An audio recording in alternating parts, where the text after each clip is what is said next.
बिस्मिल्लाहिर्रहमानिर्रहीम। मैं हूं दानिश रियाज। जैसा कि आप अपनी स्क्रीन पे सब देख सकते हैं कि सीएसएस का 2019 का पेपर है, जनरल साइंस एंड एबिलिटी का, वो वाला मैंने जो खोल के रखा हुआ है। और इससे पहले जो है मैंने 2021 और 2020 का जो है वो जनरल साइंस एबिलिटी का जो है पास पेपर वो सॉल्व किए थे आप लोगों के लिए, ताकि आप लोगों को लिए जो है वो आसानी हो। सबसे पहले तो मैं अपना बैकग्राउंड देना चाहता हूँ इस वीडियो बनाने से पहले। इसकी वजह यह है कि कुछ लोग पता नहीं समझ रहे हैं कि कहीं उठ के आगे मुंह उठा के कहीं से भी आगे वीडियो बना देता है, ऐसा नहीं है। इसलिए मैंने ज़रूरी है कि मैं आपको अपने पहले एजुकेशन बैकग्राउंड भी वो देता चलूँ। मैंने जो है वो मैथमेटिक्स में मास्टर्स कर रखा है। अप्लाइड मैथमेटिक्स में मैंने एमएससी की थी 2019 में यूनिवर्सिटी ऑफ कराची से। तो ये तो मेरा एजुकेशन बैकग्राउंड है मैथमेटिक्स का, जो मुझे अलाउ करता है कि मैं जो है मैथ्स के अगर रिलेटेड कोई वीडियोस हैं वो मैं बना सकूँ। ऐसा नहीं है कि कहीं से भी उठ के रैंडम वीडियोस उठ के बनाना शुरू हो गया, ऐसा बिल्कुल भी नहीं है। तो ये मेरा बताना ज़रूरी था कि मैं अपना थोड़ा सा एजुकेशन बैकग्राउंड दूँ, और उसके बाद जो है आप जो वीडियोस मैं आप लोगों के लिए बना रहा हूँ वो कंटिन्यू कर सकूँ। आपको पता हो कि जो चीज़ आ रही है आप लोगों तक वो ऑथेंटिक है, ऐसा नहीं है कि कोई भी मतलब रैंडम वीडियो है और कोई मिस्टेक्स हो रहा है, नहीं। बकायदा जो मेथड है और टूल्स के साथ जो है मैं आप लोगों को जो है वो मैथमेटिक्स जो एबिलिटी का पेपर के पास पेपर है मैथमेटिक्स से रिलेटेड जितने भी हैं या एनालिटिक्स हैं वो सब के सब जो है वो आप लोगों के लिए मैं सॉल्व करूँगा। तो ये इसलिए ज़रूरी था आप लोगों को बताना। चले मैं डायरेक्ट आता हूँ आप लोगों के पेपर के ऊपर। उम्मीद करता हूँ अल्लाह ताला आप लोगों को कामयाबी देगा और आप लोग जो है वो अच्छे से प्रिपेयर करेंगे बाकी सीएसएस के पेपर भी, और जो एबिलिटी के पेपर है पास पेपर वो आप लोगों को मैं प्रूव सॉल्व कराऊंगा, ताकि उसमें तो आप लोगों का बेटर हैंड हो सके। चलें अब मैं चलता हूँ डायरेक्ट इस पेपर के ऊपर और आप लोगों को मैं सॉल्व करा दूँगा किस तरीके से जो है वो उसको सॉल्व करना था और उसके क्या तरीके थे। क्वेश्चन देखिए, सबसे पहले वाले क्वेश्चन में आपसे क्या कह रहे हैं कि मुइज़ जो है वो सोने की कोशिश कर रहा था तो उसको 3 आवाज़ें सुनाई दे रही थी। ठीक है, पहली आवाज़ उसको सुनाई दी घड़ी की आवाज़ हर 5 सेकंड के बाद, और क्या नाम है हर 7वें सेकंड जो है वो उसको पानी की आवाज़ आई, और हर 12वें सेकंड में जो है वो डॉग के स्नोर की आवाज़ आई। अब देखें, अब उसको पहली आवाज़ आई 5 पे, अगली आवाज़ आई 7 पे, और उसकी अगली आवाज़ आई 12 सेकंड पे। तो इस तरह के जब भी क्वेश्चन हो या आगे भी कोई क्वेश्चन आ जाए पे कि आवाज़ें दोबारा से कब मैच होंगी या दोबारा इनका मीटिंग पॉइंट क्या होगा, तो आपने कुछ इसको जो है एलसीएम से सॉल्व कर लेना होगा। सीधा सीधा इसका एलसीएम ले लें।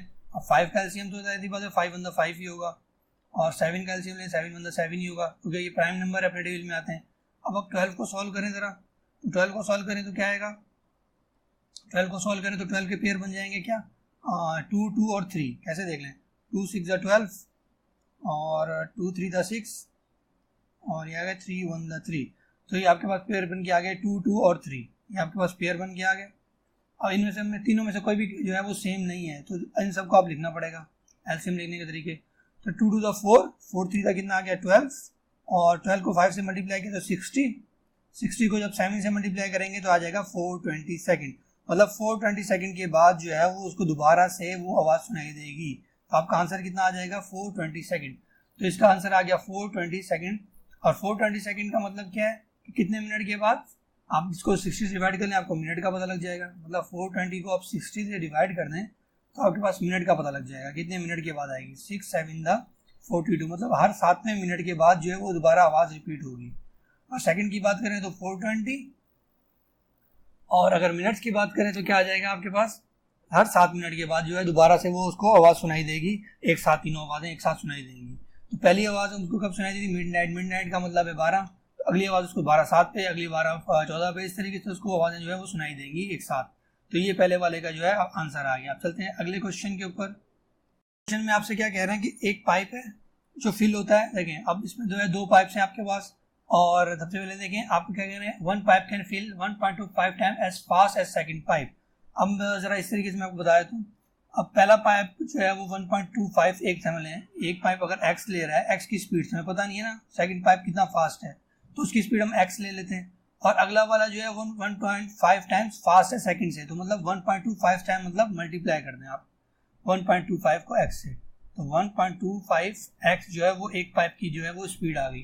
तो पहले वाले पाइप की कितनी स्पीड आ गई, पहले वाले पाइप की स्पीड आ गई 1.25 x।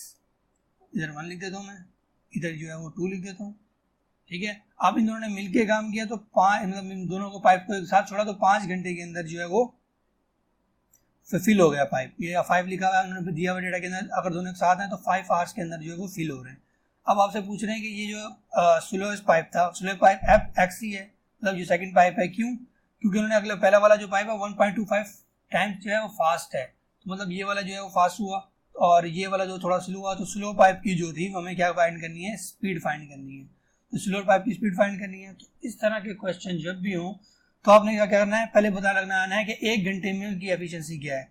अगर देखें ये टोटल 1.25 टाइम स्पीड है तो एक आर के अंदर कितनी होगी, 1 फ्रैक्शन कर लेते हैं इसको, 1.25x होगी, ठीक है। और इसकी एक में कितनी होगी, 1/x। और ये 5 घंटे में होगा तो 1 घंटे में कितना काम किया इन्होंने, 1/5 आवर्स। इस तरीके से करके आपने सॉल्व करना होगा तो आपके पास आंसर आ जाएगा, ठीक है। अब क्या करें, अब इनको हम ऐड कर लेते हैं। सबसे पहले इस फ्रैक्शन को, डेसिमल को खत्म कर लेते हैं। डेसिमल को हम क्या कर ले देते हैं, फ्रैक्शन में ले आते हैं या फिर क्या ले आते हैं, प्रॉपर सिंपल फ्रैक्शन ले आते हैं। तो जब भी 1.25 को अगर हम इसको 100 से मल्टीप्लाई करें तो ये फ्रैक्शन खत्म हो जाएगी। तो ये आ जाएगा 1/125x और ये आ जाएगा 1/x और ये आ जाएगा 1/500। तो ये फ्रैक्शन हमने जो डेसिमल है वो हमने खत्म कर दिया 100 से मल्टीप्लाई करने के बाद। अब इसको हम ऐड कर लेते हैं। ऐड करेंगे तो हमें पता लगेगा कितनी इसकी एफिशिएंसी है। अब इसको ऐड करते हैं हम। अब देखें जरा हमारे पास आ क्या गया, 1/125x प्लस 1/100x और यहाँ पे आ गया 1/500 इज इक्वल्स टू। तो ये हमारे पास आ गया। सबसे पहले देखिए हमने क्या करना है, इसका आप एलसीएम ले लें। एलसीएम लेके बाद सॉल्व कर लेते हैं इसको हम जरा। अब 5 के डेज में दोनों आते हैं। अब इसका एलसीएम ले लें। यहाँ पे 125 है, 125 का एलसीएम क्या आ जाएगा, 5 to the 10 और 5 5 the 25 और 5 5 the 25 और 5 1 the 5। तो ये तो इसका एलसीएम आ गया 5 का, सही है। 125 का इतना आ गया, 5 5 5 3 दफा 5 आ गया। और 100 का ले लें तो क्या आएगा, 2 5 the 10, ये 50 आ गया। और 225 the 50 और ये 5 1 the 5, 5 5 the 25, 5 1 the 5। तो ये हमारे पास एलसीएम आ गया। अब देखें ये वाला 5 इससे कंपेयर हो गया, ये वाला 5 इससे कंपेयर हो गया। तो इन दो 5 को तो हम एक बार ले लेंगे, मतलब 2 बार 5 लिख दिया हमने, ठीक है। और बाकी जो है वो सब लिख देंगे, 2 2 और 5 ये रिमेनिंग रह गए थे। ये देखें ये वाला 5 रह गया था ऊपर से और ये 2 2 यहाँ से रह गए थे। तो ये हमने सारे लिख लिए। अब इनको मल्टीप्लाई कर लें। 2 2 the 4, 4 5 the 20, 20 मल्टीप्लाई बाय 5 कितना आ गया, 100। 100 को जब आप 5 से मल्टीप्लाई करेंगे तो कितना आ जाएगा, 500। 500 जो है वो इसका क्या आ गया, एलसीएम आ गया। 125 को आप कहाँ तक मल्टीप्लाई करेंगे, 500 आ जाए। 125 को 4 से मल्टीप्लाई करें तो 500 आ जाएगा। एक्स तो नीचे लिखा हुआ है वैसे का वैसे ही आ जाएगा। और इस तरीके से 100 को आप कितने मल्टीप्लाई करेंगे तो आपके पास 500 आ जाए 5 से। ये आपके पास पर आ गया। और यहाँ पे हमारे पास है 100 500। तो 500 से 500 कट, 4 + 5 कितना आ गया, 9। और x यहाँ डिवाइड हो रहा है, उस जगह आगे मल्टीप्लाई होगा तो x = 9 आ गया। हमें x ही फाइंड करना था कि x जो स्लोअर पाइप सामने लेट किया था, तो x = 9, मतलब ये अकेला अगर पाइप भरेगा स्लोअर वाला तो 9 घंटे लगाएगा। तो ये इस तरीके से हमने इसको सॉल्व कर लिया बहुत आसानी से। मैंने पहले इसको सॉल्व करना सिखाया कि किस तरीके से इसको सॉल्व करना था। अब देखिए अगला क्वेश्चन। अगले क्वेश्चन में क्या कह रहे हैं, the cost of a car for 2 days in 2018 was 264। मतलब कि एक कार है उसकी कॉस्ट कितनी बढ़ रही है आपको 2018 में, 2018 में है आपके पास 264 रुपीज़ 2 दिन के लिए। अब वो जो है वो 2016 में जो ये वाली प्राइस है उसका कितनी है, 20% मोर है। ये इसको इक्वल ले लेते हैं हम, किसके, 2013 की जो प्राइस थी उसका 20% मोर। मतलब अगर एक्स, मतलब हमें पता नहीं कितनी प्राइस है, तो टोटल प्राइस मतलब एक्स थी और उसका 20% कैसे निकालते हैं किसी भी चीज़ का, उसको 20 से आप मल्टीप्लाई कर दें 20% से, तो उसको 20% निकला था। तो जितनी भी उसकी 20% की प्राइस थी, ये समझ लीजिए 20% प्राइस है और ओरिजिनल प्राइस है, इनको ऐड करें तो हमारे पास 2018 वाली प्राइस बन रही है। इसके इनके कहने का मतलब ये था। तो ये हमने सबसे पहले इसकी इस तरीके से लेट कर लिया। सबसे पहले जितने भी आपके वर्ड प्रॉब्लम्स होती हैं आपने उनको इस तरीके से जो है वो लेट करना होता है, तभी आप कर पाएंगे। तो इस क्वेश्चन का मतलब यही बन रहा था कि ये 2013 की प्राइस है और 20% और उसकी प्राइस में ऐड कर दें तो 2018 की प्राइस बन रही है। तो ये हमने सॉल्व कर लिया। एक्स की वैल्यू फाइंड करेंगे तो हमारे पास 2013 की जो है वो प्राइस आ जाएगी। तो अब इसको सॉल्व कर लेते हैं। अब देखें ज़रा, अब यहाँ एक्स है, यहाँ पे क्या है, प्लस करना है, यहाँ पे इसको मल्टीप्लाई कर दें तो ये आ गया 20x डिवाइडेड बाय 100। और x जब इससे मल्टीप्लाई होगा तो 100x आ जाएगा और ये 20x आएगा, 20x। अब देखें ज़रा, अब इसको हम ऐड कर लेते हैं, नीचे इसके 100 है, इसके नीचे 100 है, इसके नीचे 100 आ गया। अब देखें, अब जब इसको ऐड किया तो ऊपर 126 आ गया, नीचे 100 आ गया, और यहाँ पे क्या है 264 है, यहाँ पे 264 है, और इधर आ गया हमारे पास क्या, इधर हमारे पास आ गया 120x डिवाइडेड बाय 100। अब ये 100 यहाँ डिवाइड हो रहा है, वहाँ जाके मल्टीप्लाई हो जाएगा, तो हमारे पास क्या आ जाएगा 264 multiply by 100 is equals to 120x। 100 से मल्टीप्लाई करेंगे तो क्या आ जाएगा 26400 आ जाएगा, नीचे डिवाइड बाय कितना आ जाएगा 120, 0 से 0 को कट कर दें। अब आप इसको सिंप्लीफाई कर लें तो आपके पास हमारे पास जो है इसका आंसर आ जाएगा। चलिए आप इसको सिंप्लीफाई कर लेते हैं। इसको सिंप्लीफाई कैसे करेंगे, अब आप स्मॉलेस्ट टेबल से इसको सॉल्व कर सकते हैं, 2 से कर लें। अब 2 6 क्या आ जाएगा 12, और 2 1 2, 2 3 6, 2 2 4, 0 आ गया। अभी भी 2 से सॉल्व कर सकते हैं मजीद, 2 3 6, और ये 2 6 12 आ गया, फिर ये 2 6 12 आ गया, यहाँ 0 आ गया, ठीक है। अब इसको 3 से सॉल्व कर लेते हैं, 3 1 3, 3 2 6, 3 2 6, और 0 एज इट इज आ गया, मतलब 220। तो अब देखें 220 जो थी हमारे पास क्या थी, प्राइस थी 2013 के अंदर, तो हमारी 2013 के अंदर प्राइस कितनी आ गई 220। अब इसको आप वेरीफाई भी कर सकते हैं, 2020 जो है आपके पास क्या थी प्राइस 2013 के अंदर, अब 2020 आपके पास थी प्राइस 2030 के अंदर, ये आपके पास आ गया। अब इसको वेरीफाई कैसे करेंगे, अगर इसका 20% निकालें आप, तो इसको आप क्या करें, इसको 20% निकाल लें, 20% निकालें ज़रा इसका, तो ये 2 और 0, एक ये 0 से 0 कट, ये 0 से 0 कट, सही है। और आपके पास कितना आ जाएगा 44 आपका जो है वो क्या था 20% था। अब देखें 220 में आप 44 ऐड करें तो 264 आ जाएगा, जो कि हमारे पास क्या 2018 की प्राइस थी। तो इस तरीके से आपने वेरीफाई भी कर लेना है अपने आंसर को, कि आपने सही किया है या गलत किया है। तो इस तरीके से आपका आंसर वेरीफाई भी हो गया। की प्राइस 2000 थी और उनका रेशियो बना था 1:4, मतलब एक को 1 और दूसरे को 4 मिलना था, ठीक है। अब मोइस देन शेयर, अब उसने बाद में अपना शेयर जो है वो अपनी वाइफ में अपने बेटों में बांटा, ठीक है। तो ये तो हम बाद में करेंगे, सबसे पहले इन दोनों का शेयर है मोइस और जो है वो आमिर का जो शेयर है वो हम बांटेंगे। अब 2000 है, सबसे पहले इसका टोटल निकालेंगे, 2000 आगे बाद टोटल प्राइस थी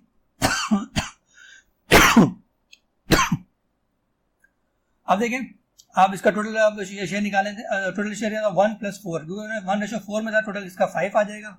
अब 5000 को आप जब 2000 को जब आप 5 से डिवाइड करेंगे तो आपके पास कितना आ जाएगा 5 4 20, तो 400 जो है आपके पास एक रेशो बनेगा, ठीक है। सबसे पहले एक रेशो निकालना, तो एक रेशो 400 का है, तो 1 रेशो कितने का है 400 का, और 4 रेशो को आप 400 इससे मल्टीप्लाई कर देंगे तो आपके पास 1600 आ जाएगा, 1600 आ जाएगा।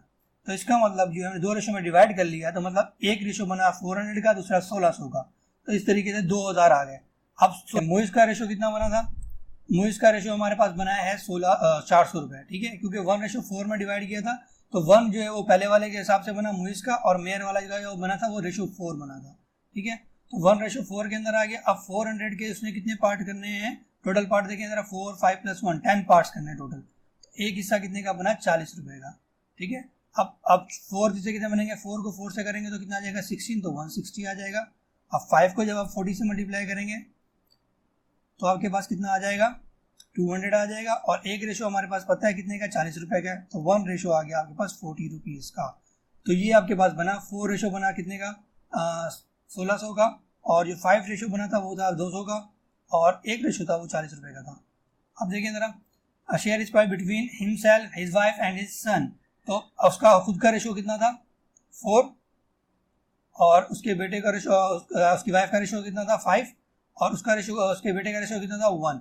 इस तरीके से उसने डिवाइड किया। How much his wife gets more his son, अब उसके बेटे को कितने रुपए मिले 40, और उसकी बीवी को कितने मिले 120 रुपए, तो उसकी बीवी को कितने ज़्यादा मिले 160 रुपए उससे ज़्यादा मिले बेटे से, ठीक है। तो ये इसका आंसर था। अपने आंसर में ये लिखना था कि 160 rupees his wife gets more than his son, तो ये इसका आंसर था। ये इस तरीके से इसको आपने सॉल्व कर लेना था। अब ये वाला क्वेश्चन देखें, ये वाला भी बहुत ही इजी सा क्वेश्चन है, बहुत ही आसानी से सॉल्व हो जाएगा। एक फार्मर है, उसने आपके पास हैन है और क्या है रैबिट है, ठीक है, और एक दिन उसने काउंट किया तो उसके पास एक उसको 70 हेड दिख रहे थे और 196 लेग रह रहे थे। तो अब उसको बताएं कि कितने उसमें मुर्गियाँ थी, कितनी जो है वो हैंस थे और रैबिट्स थे। सबको पता है कि जो मुर्गियाँ उसकी लेग्स कितनी होंगी 2, और जो वो है क्या नाम है रैबिट उसकी लेग्स होंगी 4। अब हम लेट कर लेते हैं, पता नहीं है, हम लेट कर लेते हैं एक्स जो है वो क्या है, वो हैंस हैं, एस को लेट कर लेते हैं हैंस, और वाई को लेट कर लेते हैं हम क्या, रैबिट्स। ठीक है, अब देखें हमें नहीं पता कितने रैबिट्स हैं कितने हैंस हैं। ठीक है, अगर हम इनको अलग अलग रेशो बना लेते हैं, हेड्स तो दोनों में सेम ही होंगे, दैट्स सी बात है, एक हेड होता है दोनों में। ठीक है, तो एक्स और प्लस वाई, जब रैबिट्स को और जो है वो क्या नाम है हैंस को, हैंस एक्स और रैबिट्स वाई, इन दोनों के हेड तो सेम ही होते हैं, काउंट करें तो कितने बन रहे हैं 70, लेकिन जो है वो लेग्स सेम नहीं होती। हैंड की लेग्स कितनी होंगी 2 और रैबिट्स की लेग्स कितनी है 4। तो इस तरीके से रेशो बनेगा 2x + 4y = 196। इस तरीके से आपने दो इक्वेशन सबसे पहले बना लेनी है।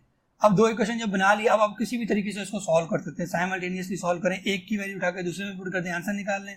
ठीक है, या फिर आप सब्स्टिट्यूशन मेथड से कर सकते हैं, या फिर आप क्या एलिमिनेशन मेथड से भी इसको कर सकते हैं। कोई भी मेथड अप्लाई करें आपका आंसर आ जाएगा। मैं जो है वो इन दोनों क्वेश्चन को जैसे लिया है तो मैं एक की वैल्यू उठाकर दूसरे में पुट कर रहा हूँ, मैं आंसर निकालूंगा। ठीक है, पहली वाली क्वेश्चन है तो x का आंसर क्या आएगा 70 - y। 70 - y पहली क्वेश्चन में से आ गया और इसको उठा के मैं इस वाली सेकंड इक्वेशन में पुट कर दूंगा। तो x की जगह मुझे पुट करना है 70 - y, तो लिखा मैंने यहाँ पे x की जगह लिख दिया 70 - y और प्लस का 4y = 196 आ गया आपके पास। अब 270 था कितना आ गया 140 और 2 ये आएगा 2y और आगे क्या आपके पास 4y वैसे का वैसे आ गया और आगे आपके पास 196 है।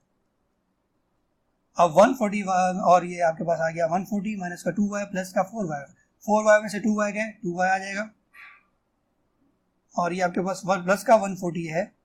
ठीक है, और इजिकल्स टू 196 है और 196 यहाँ पे आ गया 140 प्लस हो रहा है, वहाँ जाके जाएगा इजिकल टू उस तरफ जाके माइनस हो जाएगा, तो फिर इजिकल टू उधर जाके माइनस कर दें इसको। 196 में से आपने 140 को माइनस कर देना है। ठीक है, तो आपके पास कितना आ जाएगा 56 आंसर आ जाएगा।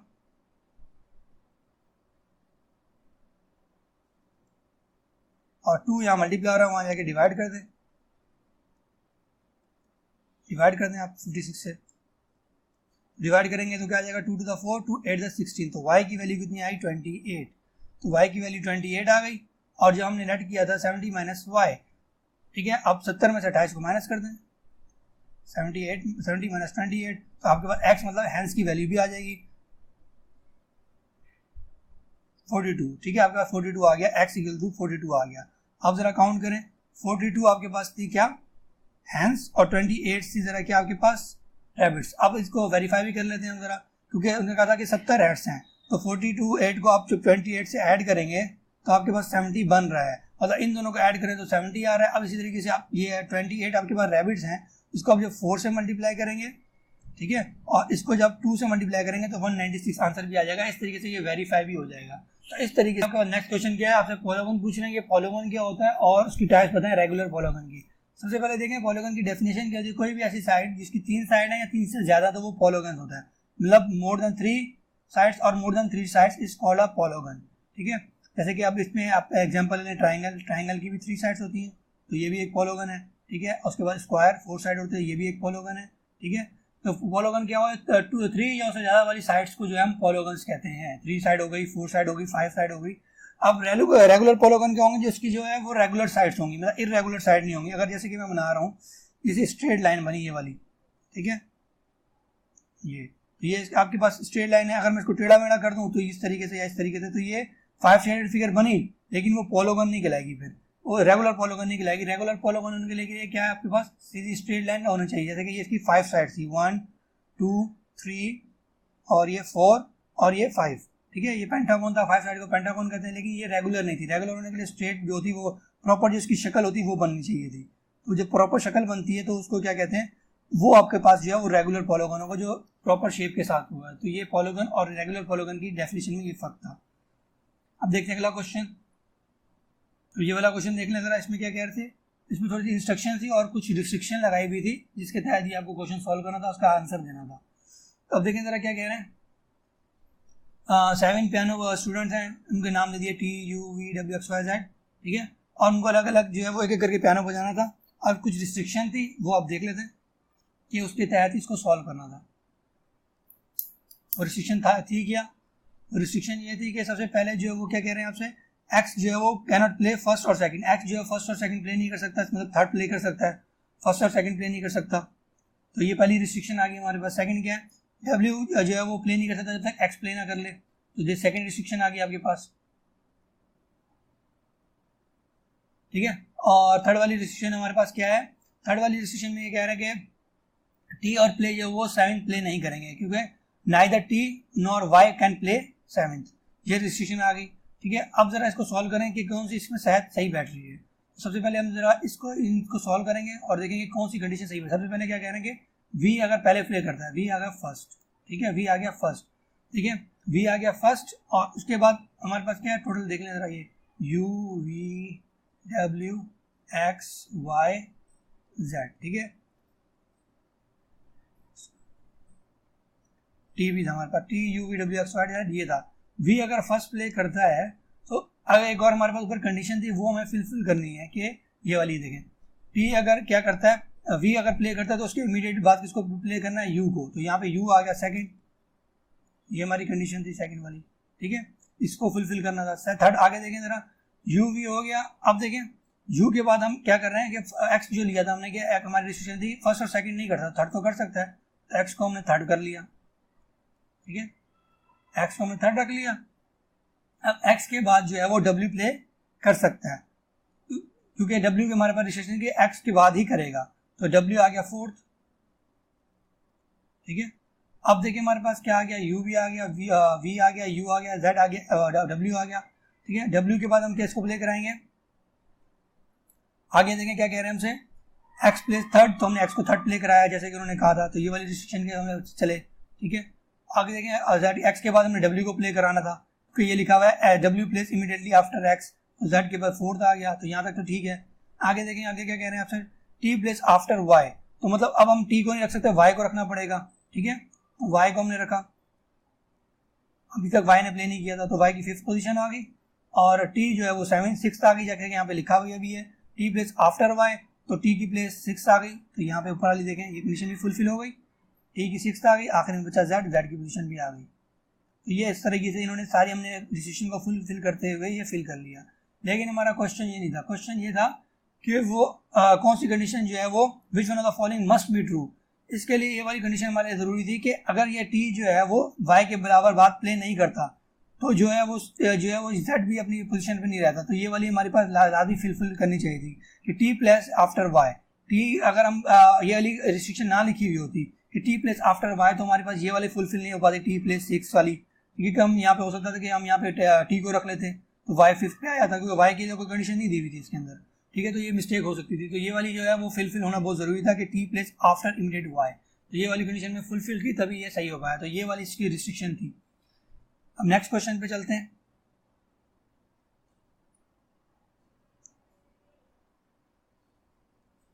अब नेक्स्ट क्वेश्चन में आपके पास सेट्स दिए हैं, सेट्स को कैसे सॉल्व करना है। अब देखें आपके क्या कह रहे हैं, यू एक यूनिवर्सल सेट होता है जिसमें तमाम एलिमेंट्स होते हैं। अब वो यू नंबर क्या, whole number from 10 to 24, whole number क्या होते हैं जो 0 से शुरू होते हैं, ठीक है, और आगे 10 से 24 तक आगे 10 11 12 इन्होंने ये दिया हुआ 10 से 24 तक, ठीक है, 10 से आगे 24 तक, ये हमारे पास यूनिवर्सल सेट का हो गया। अगला सेट क्या है आपके पास, इवन नंबर, ए का सेट है। इवन नंबर क्या है, इवन नंबर क्या होते हैं 2 4 6 8, ठीक है। अब हमें पता है कि यूनिवर्सल सेट सबसे बड़ा होता है, तो इसका मतलब ये जो इवन सेट का ये भी 24 तक ही जाएगा, उससे आगे नहीं जाएगा, ठीक है, ये आपने याद रखना होता है। अब बी क्या है, ये 5 से डिवाइड होते हैं। अब 5 से डिवाइड आपने इसमें से ही ढूंढने हैं, क्योंकि यूनिवर्सल सेट में तमाम एलिमेंट्स होते हैं, तो 5 से कौन से डिवाइड होंगे इस सेट के अंदर। आप शुरू कर लें 10 से, 10 डिवाइड होता है, ठीक है, उसके बाद 15 डिवाइड होगा, उसके बाद 20 डिवाइड होगा, ठीक है, बस, क्योंकि 24 डिवाइड हो नहीं सकता 5 से। नंबर डिविजिबल 5 सिर्फ यही है 3 इस यूनिवर्सल सेट के अंदर, ठीक है, तो ये आपके पास बी सेट आ गया। अब आपने ढूंढना क्या था, ए इंटरसेक्शन बी, ए और बी के जो एलिमेंट है वो ढूंढने हैं, इंटरसेक्शन जो सेम होता है वही लिखने होते हैं। अब देखें जरा 10 है इसमें, बिल्कुल है, मैं एक आपको पूरा ए अच्छे से पहले लिख के दिखा देता हूँ कि ए बनेगा किस तरीके से। ए सेट होगा 2 4 6 8 10, 10 के बाद 12 और 14 16 18 20 22 24, ये आपका ए सेट था। अब ज़रा मैच करें, ज़रा 10 देखें, ये 10 मैच कर गया और 15 नहीं है, और 20 भी मैच कर गया। ए इंटरसेक्शन बी का आंसर सिर्फ क्या आया, 10 और 20। ये आपका पास ए और इंटरसेक्शन बी का आंसर आ गया। इस तरीके से इसको आपने सॉल्व करना था। नेक्स्ट क्वेश्चन देख लें जरा। नेक्स्ट क्वेश्चन में आपसे क्या कह रहे हैं कि इस तरीके से आपके पास एक डायग्राम गिवन थी और आपसे कुछ पूछ रहे थे कि क्या किस रिप्रेजेंटेशन है। सबसे पहले जरा देखें, आपके पास कोई 3 सेट दिए हुए और एक में आपके पास अमेरिकन हैं। ए आप रिप्रेजेंट कर रहा है अमेरिकन को, एस रिप्रेजेंट कर रहा है साइंटिस्ट को, और पी रिप्रेजेंट कर रहा है पॉलिटिशियन को। तो ये वाला जो पी है इसमें तमाम के तमाम क्या है, पॉलिटिशियंस। पॉलिटिशियन कौन कौन से हुए, जरा ए सर्कल के अंदर देखें जरा। पॉलिटिशियन वाले ग्रुप में क्या बन रहा है, बी ए जी और एफ, ये पॉलिटिशियन आ गए। अब देखें और अमेरिकन का सेट देखें, अमेरिकन के सेट में कौन सा है, सी डी बी और ए, ठीक है। और थर्ड वाले में देखें आपके पास साइंटिस्ट में क्या है, डी ई ए और एफ, ये हमने अलग अलग बना लिए। अब देखिए आपसे पूछ कह रहे हैं अमेरिकन बताने हैं, वो American those are politician but not scientist. ऐसे अमेरिकन जो पॉलिटिशियन तो हो लेकिन साइंटिस्ट ना हो। सबसे पहले अमेरिकन ही देख लेते हैं। अमेरिकन थे कौन कौन से हमारे पास, अमेरिकन का सेट हमने ये बनाया था और ये साइंटिस्ट का बनाया था। सी डी बी और ए अमेरिकन हैं। अमेरिकन में पॉलिटिशियंस कौन से हैं, सिर्फ अमेरिकन में पॉलिटिशियन देखें, सिर्फ अमेरिकन में पॉलिटिशियन वो जो पॉलिटिशियन वाले में लाइक कर रहे हैं। तो अमेरिकन में पॉलिटिशियन बी और ए थे, बी और ए पॉलिटिशियन आ गए, बी और ए पॉलिटिशियन आ गए। एक और रिस्ट्रिक्शन भी है, कौन सी, कि साइंटिस्ट ना हो। तो ए जो है वो साइंटिस्ट है, क्योंकि इस वाले साइंटिस्ट वाले सर्कल में आ रहा है, तो ए भी इसमें से कट गया। तो सिर्फ बी ही आएगा अमेरिकन, ऐसा अमेरिकन जो कि साइंटिस्ट भी है और मतलब पॉलिटिशियन भी है लेकिन साइंटिस्ट नहीं है। अगले क्वेश्चन में देखें, ऐसे साइंटिस्ट जो पॉलिटिशियन हो लेकिन अमेरिकन ना हो। सबसे पहले साइंटिस्ट देखें, साइंटिस्ट में क्या आ गया, ई डी और ये ए और एफ, ये सारे के सारे क्या आ गए, साइंटिस्ट आ गए। अब जो which are politicians, politician scientist में पॉलिटिशियन सिर्फ कौन कौन से हैं, ए और एफ। ए और एफ जो सिर्फ क्या हैं, पॉलिटिशियंस हैं हम, लेकिन हमें पॉलिटिशियन चाहिए बट नॉट अमेरिकन, लेकिन अमेरिकन ना हो। अब अमेरिकन में क्या है, ए जो था वो अमेरिकन में वाले सर्कल में आ रहा है, सिर्फ एफ ही जो बाहर आ रहा है। तो एफ ही ऐसा हुआ जो कि वो है अमेरिकन भी नहीं है और साइंटिस्ट भी और पॉलिटिशियन भी, तो एफ इसका आंसर आ गया। इस तरीके से इसको जो है आपने सॉल्व कर लेना था। में देख लें, ये बहुत ही इजी सा क्वेश्चन था। आपसे वो क्या कह रहे हैं कि एक पैकेट पे, ठीक है, एक पैकेट पे आपको कितना मिल रहा है, एक टोकन मिल रहा है, ठीक है। इस packet of washing powder carries a token, मतलब एक पैकेट पे एक टोकन है, और 4 टोकन एक्सचेंज करने पे आपको क्या मिल रहा है, फ्री पैकेट मिल रहा है, ठीक है। तो एक पैकेट पे आपके पास एक फ्री टोकन है, ठीक है, और 4 टोकन पे एक फ्री पैकेट मिल रहा है। आपके पास पैकेट कितने थे, 64 पैकेट से, ठीक है, और आपके पास 4 टोकन पे आपको एक फ्री पैकेट मिला। तो 64 को आप जब डिवाइड कर लेंगे, सिंपल आपको डिवाइड करना था इस क्वेश्चन में, 64 को 4 से डिवाइड कर लेंगे तो आपके पास आंसर आ जाएगा, ठीक है। आपके पास कितना आंसर आ जाएगा, 4 1 4 और 4 7 24, ठीक है। यहाँ के पास कितना आ गया, देखिए 70। आपके पास पैकेट कितने लेने थे, 64 को आपने डिवाइड कर लेना, सिंपल 4 1 4 आ गया आपके पास, ठीक है। आपके पास रिमाइंडर बचा 2 और 4 6 24 आ गया। तो 16 पैकेट्स जो है आपको फ्री पैकेट बाद में मिलेंगे। आपने सबसे पहले आपने 64 पैकेट खरीदे, 64 के आपको मिले आपके पास कितने, आपके पास 6 जो है वो आपके पास टोकन निकले हर में से, ठीक है। 64 टोकन से आपके पास, अब 64 टोकन में से आपने जब दोबारा दिया हर टोकन 4 पे आपको आपके पास अब दोबारा फ्री पैकेट मिले, वो तो 16। तो इस तरीके से जो है वाला आपका क्वेश्चन सॉल्व हो गया। और 2019 का जो एबिलिटी वाला क्वेश्चन था वो भी मैंने सॉल्व कर दिया। इंशाल्लाह बहुत अगली वीडियो में वो कोई और पेपर लूंगा, वो आप लोगों के लिए सॉल्व करूंगा। अगर चैनल को आपको जो है वो वीडियो पसंद आई हो तो चैनल को लाजमी जो है तौर पे जो है वो सब्सक्राइब कर दीजिएगा, ठीक है। चैनल को सब्सक्राइब कर दें और लाइक भी कर दें, ज़्यादा से ज़्यादा लोगों तक शेयर भी करें ताकि उन लोगों तक ही पहुंच सके। और जिन्होंने सब्सक्राइब कर दिया वो बेल आइकन को जरूर प्रेस करिएगा ताकि नई वीडियो जो है वो आप तक डायरेक्ट पहुंच सके। चले मिलेंगे अगली वीडियो के अंदर। अल्लाह।